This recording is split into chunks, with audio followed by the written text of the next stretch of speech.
आज का हमारा संदेश है, आशा ही सहायता है। हम एक ऐसी दुनिया में जी रहे हैं जो पाप के कारण तबाह हो चुकी है। जब पहले मनुष्य आदम ने पाप किया, तब संपूर्ण मानवता और पृथ्वी भ्रष्टता और मृत्यु के श्राप से भर गई। हर एक व्यक्ति और हर एक वस्तु इससे प्रभावित हुई है। परिणामस्वरूप यह जीवन निरंतर चुनौतियों से भरा हुआ है, छोटी छोटी परेशानियों से लेकर बड़ी बड़ी दुखद घटनाओं तक। पढ़े उत्पत्ति अध्याय 3 पद 17 से 19, रोमियो अध्याय 5 पद 12।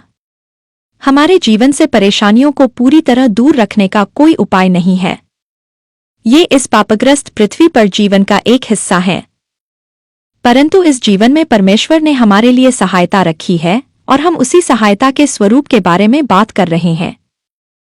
परमेश्वर की सहायता का अर्थ यह नहीं है कि वह इस संसार के सारे दुख और पीड़ा को तुरंत समाप्त कर दे। इस समय उसकी मुख्य सहायता यह है कि वह हमें परेशानियों के बीच मन की शांति प्रदान करता है। यह शांति इस समझ से आती है कि वह एक योजना पर कार्य कर रहा है और यह जानने से कि जब वह योजना पूरी हो जाएगी, तब जो हमारे आगे होगा वह आज की किसी भी परिस्थिति से कहीं अधिक महान और उज्जवल होगा। यही समझ हमें आशा देती है, जो हमें कठिनाइयों में ऊपर उठाती है। प्रकाशित वाक्य अध्याय 21 पद 4 में लिखा है कि परमेश्वर हमारे सारे दुखों को दूर कर देगा और फिर न मृत्यु रहेगी, न शोक, न रोना और न ही कोई पीड़ा, क्योंकि पुरानी दुनिया और उसकी सारी बुराइयां सदा के लिए समाप्त हो जाएंगी। रोमियो अध्याय 8 पद 18 कहता है कि जो कष्ट हम अभी सहते हैं वे उस महिमा के सामने कुछ भी नहीं है जो वह हमें आगे चलकर देगा। संपूर्ण सृष्टि उस दिन की प्रतीक्षा कर रही है जब वह भी परमेश्वर की संतानों के साथ मृत्यु और नाश से मुक्त होकर महिमा की स्वतंत्रता में प्रवेश करेगी। रोमियो अध्याय 8 पद 18 से 21। परमेश्वर ने मनुष्यों को इस उद्देश्य से बनाया कि वे उसके पुत्र और पुत्रियां बने और उसके साथ प्रेमपूर्ण संबंध में जीवन बिताए। परंतु सबने पाप के द्वारा परमेश्वर से स्वतंत्रता चुन ली और इस कारण उस परिवार के योग्य नहीं रहे। इस समय परमेश्वर अपनी योजना पर कार्य कर रहा है ताकि अपने परिवार और उसके घर को पुनः प्राप्त कर सके। वह पृथ्वी पर उद्धार छुटकारे का कार्य कर रहा है। इफिसियों अध्याय 1 पद 4 से 5, रोमियो अध्याय 8 पद 29 और 30, दूसरा तीमुथियुस अध्याय 1 पद 9 और 10, भजन संहिता अध्याय 74 पद 12। यीशु ने पाप के लिए बलिदान होकर लोगों के लिए मार्ग खोल दिया ताकि वे उस उद्देश्य में पुनः स्थापित हो सकें जिसके लिए उन्हें रचा गया था, उस पर विश्वास के द्वारा। इस समय परमेश्वर का मुख्य उद्देश्य यह नहीं है कि इस जीवन को हमारे अस्तित्व का सबसे बड़ा आकर्षण बना दे, बल्कि यह है कि लोगों को अपने पास वापस ले आए, इससे पहले कि वे अपरिवर्तनीय विनाश, उससे सदा के लिए अलगाव का अनुभव करें और अपने उद्देश्य से सदा के लिए खो जाए। मत्ती अध्याय 16 पद 26। यद्यपि परमेश्वर इस संसार के दुख और पीड़ा में कोई प्रसन्नता नहीं रखता, फिर भी वह इसे उपयोग करने और इसे अपने परम उद्देश्य की पूर्ति के लिए कार्य करने योग्य बनाने में समर्थ है। क्योंकि वह सर्वशक्तिमान, सर्वज्ञ और सर्वव्यापी है, इसलिए वह वास्तविक बुराई में से वास्तविक भलाई उत्पन्न कर सकता है, कुछ इस जीवन में, परंतु अधिकतर आने वाले जीवन में। इफिसियों अध्याय 1 पद 11, रोमियो अध्याय 8 पद 28। पिछले सप्ताह हमने यह बात कही थी कि परमेश्वर की योजना में बहुत कुछ रहस्य है, ऐसे पहलू जो अभी तक हमारे लिए पूर्ण रूप से प्रकट नहीं हुए हैं, जिसमें इस संसार में बुराई और दुख की उपस्थिति को पूरी तरह समझना भी शामिल है। परंतु जो बातें हम अभी तक नहीं जानते या समझते, उन्हें हमें उन बातों पर हमारे विश्वास को कमजोर नहीं करने देना चाहिए जिन्हें हम जानते हैं। परमेश्वर भला है और भला का अर्थ वास्तव में भला ही होता है। यीशु, देहधारी परमेश्वर, हमें यह स्पष्ट रूप से दिखाते हैं। व्यवस्था विवरण अध्याय 29 पद 29। हमने पिछले सप्ताह यह भी स्वीकार किया था कि यद्यपि जो जानकारी हमने तब देखी वह सही है, फिर भी वह इस गिरे हुए संसार में जीवन के कारण आने वाले दुख और शोक को कम नहीं करती। आज हम उस भावनात्मक सहायता के विषय में बात करेंगे जो परमेश्वर हमें हमारी परेशानियों के बीच आशा के द्वारा देता है। आशा का अर्थ है आने वाली भलाई की एक दृढ़ और निश्चित अपेक्षा। इस जीवन की कठिनाइयों और दुखों का सामना करने के विषय में बात करते समय एक चुनौती यह है कि हम भावनाओं के स्थान को सही रूप से समझें। यह जानना कि परमेश्वर कठिन परिस्थितियों के बीच अपनी योजना पर कार्य कर रहा है, हमारे जीवन या दूसरों के जीवन में होने वाली गहरी दुखद घटनाओं के भावनात्मक प्रभाव को कम नहीं करता। हमारे मन में अक्सर यह गलत धारणा होती है कि यदि आप एक मजबूत मसीही हैं तो आप पीड़ादायक परिस्थितियों का सामना करते समय दुखी नहीं होंगे। कभी कभी हम यह दबाव भी महसूस करते हैं कि जब हम वास्तव में खुश नहीं होते तब भी, विशेषकर दूसरों के सामने, हमें खुश दिखाई देना चाहिए। भावनाएं हमारी शत्रु नहीं हैं। वे इस बात का एक हिस्सा हैं कि हम कौन हैं, क्योंकि हम परमेश्वर की सृष्टि हैं। परमेश्वर ने हमें भावनाओं के साथ बनाया है, विभिन्न प्रकार की भावनाओं को अनुभव करने की क्षमता के साथ। अपने आप में भावनाएं बुरी नहीं होती, परंतु हमारे अस्तित्व के हर भाग की तरह वे भी पतन, आदम के पाप के कारण भ्रष्ट हो गई हैं और कभी कभी नियंत्रण से बाहर होकर हमें पाप की ओर ले जा सकती हैं। हम अभी भावनाओं का विस्तार से अध्ययन नहीं करेंगे, परंतु मुझे 2 संक्षिप्त बिंदुओं को प्रस्तुत करना आवश्यक है। भावनाएं आपको एक तेज बहने वाली धारा की तरह अपने साथ बहा सकती हैं। इसलिए आवश्यक है कि आप अपनी इच्छाशक्ति का प्रयोग करें ताकि आप विशेष रूप से नकारात्मक भावनाओं जैसे क्रोध, भय और शोक के द्वारा बह न जाए। भावनाएं हमारे चारों ओर की दुनिया के प्रति एक उचित प्रतिक्रिया होती हैं। जब आप किसी महत्वपूर्ण वस्तु या व्यक्ति को खो देते हैं तो दुख महसूस करना एक स्वाभाविक और उचित प्रतिक्रिया है। जब आप किसी ऐसी परिस्थिति का सामना करते हैं जो संभावित रूप से हानिकारक या पीड़ादायक हो सकती है और आपको भय महसूस होता है, तो वह भी एक उचित प्रतिक्रिया है। हालांकि यह भी संभव है कि हम किसी परिस्थिति के तथ्यों को गलत समझ लें और ऐसी भावनाओं का अनुभव करें जो वास्तव में उचित नहीं है। उदाहरण के लिए, जब अराम की सेना एलीशा नबी के पीछे आई तब उसके सेवक को भय लगा, परंतु वास्तव में भय का कोई कारण नहीं था, क्योंकि उनसे भी बड़ी स्वर्गदूतों की सेना एलीशा को और उसके सेवक को सुरक्षा देने के लिए उनके चारों ओर थी, जैसे आप पढ़ सकते हैं 2 राजा अध्याय 6 पद 16 से 18। हमें यह आवश्यक नहीं है कि हम जो देखते और महसूस करते हैं उसे नकार दें, परंतु हमें यह अवश्य पहचानना चाहिए कि वास्तविकता केवल उतनी ही नहीं है जितनी हम उस क्षण में देख या महसूस कर रहे हैं। जो हम देखते हैं और जो हम महसूस करते हैं वह परमेश्वर की सामर्थ्य और उसके वचन के द्वारा बदल सकता है। जब दाऊद ने अपने जीवन के लिए खतरे की स्थिति का सामना किया तब वह भयभीत हुआ, जो उसकी परिस्थिति के अनुसार एक उचित प्रतिक्रिया थी। उसने लिखा, जब मैं डरता हूं तब मैं तुझ पर भरोसा रखता हूं। मैं परमेश्वर पर, जिसके वचन की मैं स्तुति करता हूं, भरोसा रखता हूं, मैं नहीं डरूंगा। मनुष्य मेरा क्या कर सकता है? भजन संहिता अध्याय 56 पद 3 से 4। दाऊद ने अपनी इच्छाशक्ति का प्रयोग किया और सहायता के लिए परमेश्वर की ओर देखा, उसके वचन को स्मरण किया। अब इस शिक्षा के मुख्य बिंदु पर लौटते हैं। जब हम दुखी या भयभीत होते हैं तो कभी कभी भले इरादे वाले लोग हमारी सहायता करने के लिए हमें यह कह देते हैं कि अपने आप को संभालो, परमेश्वर पर भरोसा रखो और बाइबल पर विश्वास करो, परंतु नकारात्मक भावनाएं केवल इस कारण से समाप्त नहीं हो जाती कि आप परमेश्वर पर भरोसा करने और बाइबल पर विश्वास करने का निर्णय लेते हैं। किसी को यह कहना कि वह जो महसूस कर रहा है उसे महसूस न करे, उसकी सच्ची और उचित भावनाओं को अस्वीकार करना हो सकता है और इससे लाभ के बजाय अधिक हानि हो सकती है। पौलुस ने लिखा कि हमें लोगों की भावनाओं को पहचानना और स्वीकार करना चाहिए। जो आनंद करते हैं उनके साथ आनंदित हो और जो रोते हैं उनके साथ रो। रोमियो अध्याय 12 पद 15। जब कठिन समय आता है और आप बुरा महसूस करते हैं तो इसे याद रखें। आश्चर्यचकित न हो और यह न समझें कि आपने कुछ गलत किया है। यह पाप के श्राप से प्रभावित पृथ्वी पर जीवन का हिस्सा है। स्वीकार करें कि यह आपके नियंत्रण से बाहर है और उस पर भरोसा रखें जो असंभव को भी संभव कर सकता है। आप भावनात्मक पीड़ा को न तो केवल प्रार्थना करके दूर कर सकते हैं और न ही केवल विश्वास करके उसे समाप्त कर सकते हैं। आपको उस पीड़ा के बीच आशा की आवश्यकता होती है, ऐसी आशा जो यह विश्वास दिलाती है कि आप जिस परिस्थिति और भावनाओं का सामना कर रहे हैं उनसे आप पार हो जाएंगे। आशा का अर्थ है पूर्ति की अपेक्षा के साथ इच्छा करना। आशा यह अपेक्षा है कि किसी न किसी प्रकार से परिस्थितियां बेहतर होंगी। आशा केवल एक सैद्धांतिक सत्य नहीं है जिसे आप सच मान लेते हैं, परंतु जिसका आपके जीवन पर कोई प्रत्यक्ष प्रभाव नहीं पड़ता। आशा एक ऐसा अनुभव है जिसे आपको महसूस करना होता है। इसे अनुभव किया जाना चाहिए। हमें अपने दुख के बीच आशावान महसूस करने की आवश्यकता है। आशा हमें बाइबल के द्वारा पवित्र आत्मा की सहायता से प्राप्त होती है। पवित्र आत्मा हमारे मन को प्रकाशित करता है, हमें पवित्र शास्त्र में यीशु को प्रकट करके और हमें आशा देकर ऊपर उठाता है। रोमियो अध्याय 15 पद 4 कहता है कि जो कुछ पहले लिखा गया वह हमारी शिक्षा के लिए लिखा गया, ताकि हम धैर्य और पवित्र शास्त्र के द्वारा मिलने वाली शांति के माध्यम से आशा प्राप्त करें।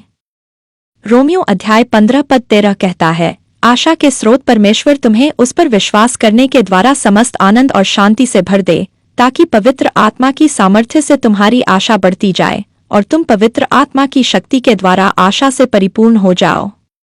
पौलुस ने मसीहियों को यह निर्देश दिया, अपने जीवन में आशा में आनंदित रहो, क्लेश में धैर्य रखो और प्रार्थना में लगे रहो। रोमियो अध्याय 12 पद 12। जिस यूनानी शब्द का अनुवाद आनंदित होना किया गया है वह कैरो है, जिसका अर्थ है प्रसन्न रहना, सिर्फ प्रसन्न महसूस करना नहीं। किसी को उत्साहित करने का अर्थ है उसे आशा या सांत्वना देना। जब आप किसी को उत्साहित करते हैं तो आप उसे ऐसे कारण देते हैं जिनसे उसे आशा मिलती है, ताकि उसे सांत्वना मिले और वह आगे बढ़ता रहे। हम सामान्यतः आनंद को एक भावनात्मक अभिव्यक्ति के रूप में समझते हैं और वास्तव में ऐसा होता भी है। परंतु पौलुस ने यह भी लिखा कि मनुष्य शोकित होते हुए भी आनंदित रह सकता है, अर्थात वह दुख और पीड़ा का अनुभव करते हुए भी आशा में स्थिर रह सकता है। अनेक कष्टों, विपत्तियों और पीड़ाओं के संदर्भ में जिन्हें पौलुस और उसके सेवक साथियों ने सहा, उसने अपने और उनके विषय में यह कहा कि वे शोकित तो हैं तो भी सदा आनंदित रहते हैं। दूसरा कुरिन्थियों अध्याय 6 पद 10। परंतु आनंदित होना केवल एक शब्दों की अभिव्यक्ति नहीं है और न ही केवल एक भावनात्मक अभिव्यक्ति है, यद्यपि यह दोनों हो सकता है। आनंदित होना उस दृष्टिकोण की अभिव्यक्ति है जो आपके भीतर परमेश्वर पर विश्वास के कारण उत्पन्न होता है, एक ऐसा दृष्टिकोण जो आशा पर आधारित होता है। आपके पास यह आशा होती है कि चाहे परिस्थितियां कितनी भी बुरी क्यों न हो, अंततः सब कुछ अच्छा हो जाएगा, क्योंकि आप सर्वशक्तिमान परमेश्वर के हैं। आप जिस किसी भी परिस्थिति का सामना कर रहे हैं उससे आप पार हो जाएंगे। रोमियो अध्याय 12 पद 12 कहता है, अपने आनंद को मसीह में अपनी आशा पर आधारित रखो। प्रेरित याकूब ने जो लिखा उस पर ध्यान दें। हे मेरे भाइयों, जब तुम नाना प्रकार की परीक्षाओं में पड़ो तो इसे पूरे आनंद की बात समझो। याकूब अध्याय 1 पद 2। जिस यूनानी शब्द का अनुवाद समझो किया गया है उसका अर्थ है विचार करना या गिनना, और जिस शब्द का अनुवाद आनंद किया गया है वह उसी शब्द का एक रूप है जिसका उपयोग पौलुस ने तब किया जब उसने मसीहियों को आशा में आनंदित होने के लिए प्रोत्साहित किया और यह भी कहा कि वह शोकित होते हुए भी आनंदित रहता है। दूसरे शब्दों में, जब आप कठिनाइयों का सामना करते हैं तो उसे आनंदित होने, प्रसन्न रहने और स्वयं को उत्साहित करने का अवसर समझें। आशा में आनंदित होने का अर्थ है अपने आप को उन कारणों के द्वारा उत्साहित करना जिनके कारण आपके पास आशा है।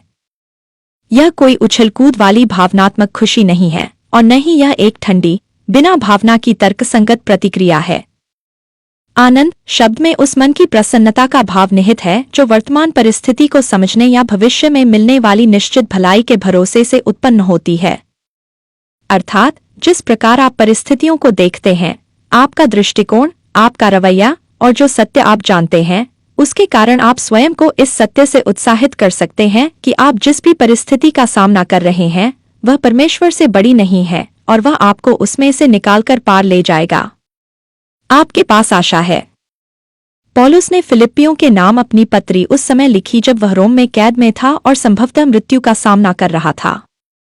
ध्यान दें कि उसने आनंदित होने के विषय में क्या कहा। हे मेरे भाइयों, अंत में प्रभु में आनंदित रहो। फिलिप्पियों अध्याय 3 पद 1 और प्रभु में सदा आनंदित रहो। मैं फिर कहता हूँ, आनंदित रहो। फिलिप्पियों अध्याय 4 पद 4। पौलुस ने यहाँ भी उसी यूनानी शब्द के रूप का उपयोग किया है जिसका उसने रोमियो अध्याय 12 पद 12 और दूसरा कुरिन्थियों अध्याय 6 पद 10 में किया था। पौलुस के कथन स्पष्ट रूप से यह दिखाते हैं कि मसीहियों को निरंतर आनंदित रहना चाहिए। हम आनंदित होते हैं क्योंकि यह सही बात है, यहाँ तक कि तब भी जब इसका कोई तर्क समझ में न आए और जब यह बिल्कुल असंगत प्रतीत हो। याद रखें कि जब पौलुस और सीलास को एक दासी लड़की में से दुष्ट आत्मा निकालने के कारण फिलिप्पी नगर में अन्यायपूर्वक पीटा गया और कैद में डाला गया, तब उन्होंने प्रार्थना की और परमेश्वर की स्तुति गाई। यह असंगत आनंद का एक उदाहरण है। यह शोकित होते हुए भी आनंदित रहने का उदाहरण है। शारीरिक या भावनात्मक रूप से उन्हें परमेश्वर की स्तुति करने का मन नहीं रहा होगा, फिर भी उन्होंने ऐसा किया। परमेश्वर ने उन्हें कारागार से छुड़ाया और बुराई में से भलाई उत्पन्न की। अनेक लोग यीशु में विश्वास करने लगे, जिनमें जेलर और उसका परिवार भी शामिल था। प्रेरितों के काम अध्याय 16 पद 16 से 34। अब हम पुराने नियम की एक और घटना पर ध्यान देते हैं, जो हबक्कूक की पुस्तक में दर्ज है, असंगत आनंद का एक और उदाहरण। याद रखें कि पुराना नियम आंशिक रूप से इस उद्देश्य से लिखा गया था कि हम पवित्र शास्त्र के धैर्य और सांत्वना के द्वारा आशा प्राप्त करें। पौलुस इस पुस्तक से परिचित रहा होगा। हबक्कूक इसराइल के दक्षिणी राज्य, जिसे यहूदा कहा जाता था, उसी में उसके राष्ट्रीय अस्तित्व के अंतिम दिनों में एक भविष्यद्वक्ता था। एक राष्ट्र के रूप में यहूदा ने सर्वशक्तिमान परमेश्वर को छोड़कर मूर्तियों की उपासना करना आरंभ कर दिया था, और वह बाबुल के साम्राज्य द्वारा नष्ट किए जाने वाला था। हबक्कूक उन कई भविष्यद्वक्ताओं में से एक था जिन्हें परमेश्वर ने यहूदा के लोगों को चेतावनी देने के लिए भेजा था कि वे मन फिराए, अन्यथा उनके राष्ट्र का पूर्ण विनाश होगा।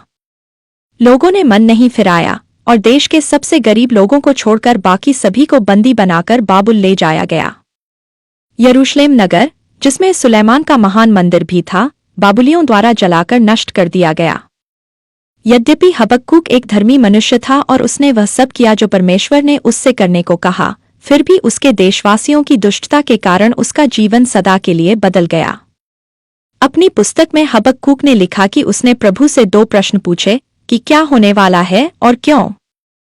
परमेश्वर ने उसके दोनों प्रश्नों का उत्तर दिया और उसे अपनी महिमा का एक दर्शन दिया, जैसा कि अय्यूब ने अय्यूब अध्याय 38 और 41 में अनुभव किया था।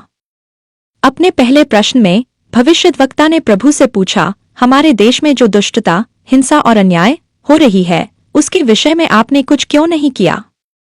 हबक्कूक अध्याय 1 पद 2 से 4। परमेश्वर ने हबक्कूक को उत्तर दिया कि वह इसका समाधान करने ही वाला है। वह बाबुल को अनुमति देगा कि वह आक्रमण के द्वारा यहूदा के पापों का न्याय करे। हबक्कूक अध्याय 1 पद 5 से 11। इस उत्तर ने दूसरे प्रश्न को जन्म दिया, आप बाबुलियों का उपयोग क्यों करने जा रहे हैं, जो इसराइल से भी अधिक दुष्ट हैं, अपने ही लोगों को दंड देने के लिए। हबक्कूक अध्याय 1 पद 12 से 17। परमेश्वर ने उत्तर दिया, यह वह योजना है जिसे मैंने चुना है। हबक्कूक अध्याय 2 पद 2 और 3। और उसने हबक्कूक को यह आश्वासन दिया कि आगे एक अच्छा अंत है। हबक्कूक अध्याय 2 पद 14 कहता है, समय आएगा जब सारी पृथ्वी समुद्र के जल के समान प्रभु की महिमा की पहचान से भर जाएगी। परमेश्वर ने आगे कहा, धर्मी को विश्वास से जीना है, मुझ पर भरोसा करके। हबक्कूक अध्याय 2 पद 4 कहता है, जो परमेश्वर के साथ सही हैं, वे उस पर विश्वास करके जीवित रहेंगे, अपने विश्वास और विश्वास योग्यता के द्वारा। परमेश्वर ने हबक्कूक को यह भी आश्वासन दिया कि अधर्मी अंततः अपने कर्मों का न्यायपूर्ण दंड पाएंगे। हबक्कूक अध्याय 2 पद 5 से 20। अपने उत्तरों में परमेश्वर ने अपनी भलाई और अपनी धार्मिकता को पुनः स्थापित किया और यह स्पष्ट किया कि हर व्यक्ति को अंततः अपने दुष्ट कार्यों का सामना करना होगा। उसने यह भी दृढ़ किया कि वह ही सर्वोच्च प्रभु है। मैं, सर्वशक्तिमान परमेश्वर, अपनी भलाई की अंतिम योजनाओं को अवश्य पूरा करूंगा। चाहे परिस्थितियां कैसी भी दिखाई दें, मैं पूर्ण नियंत्रण में हूं और अंत में सब कुछ अच्छा होगा।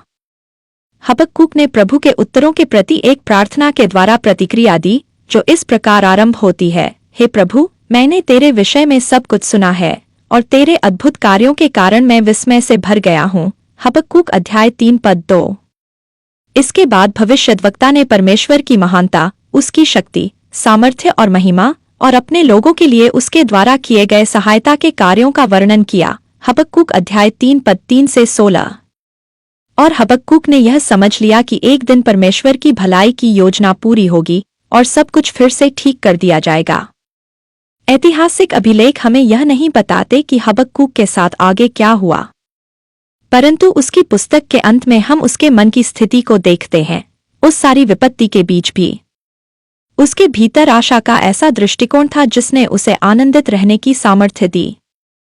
हबक्कूक अध्याय 3 पद 17 से 19 में लिखा है, यद्यपि अंजीर के वृक्षों में फूल न लगें और दाखलताओं में अंगूर न हों, यद्यपि जैतून की फसल नष्ट हो जाए और खेत सूने और बंजर पड़े हों, यद्यपि मैदानों में भेड़ बकरियां मर जाए और पशुशालाएं खाली हों, तो भी मैं यहोवा में आनंदित रहूंगा। मैं अपने उद्धारकर्ता परमेश्वर में मगन रहूंगा। प्रभु परमेश्वर मेरी शक्ति है। वह मुझे हिरन के समान स्थिर पग वाला बनाएगा और मुझे ऊंचे स्थानों पर सुरक्षित चलाएगा। हबक्कूक केवल काव्यात्मक भाषा का प्रयोग नहीं कर रहा था। वह अपने देश की पूरी आर्थिक व्यवस्था के पतन और अपने जीवन के पूर्ण रूप से बदल जाने का वर्णन कर रहा था। फिर भी उसने आनंदित होने का चुनाव किया। जिस इब्रानी शब्द का अनुवाद आनंदित होना किया गया है, उसका अर्थ विजय पाना या जय मनाना भी हो सकता है। हबक्कूक अपने चारों ओर जो कुछ देख रहा था, अपने लोगों की दुष्टता और आने वाली विपत्ति, उसके कारण वह भावनात्मक रूप से प्रसन्न या उत्साहित नहीं हो सकता था। परंतु परमेश्वर को देखने से उसके भीतर आशा उत्पन्न हुई और वह भावनात्मक रूप से उठाया गया। हम भी परमेश्वर को उसके वचन बाइबल में देखते हैं। हबक्कूक ने परमेश्वर को स्वीकार करने और उसकी महानता को मानने का चुनाव किया और उस पर भरोसा रखा।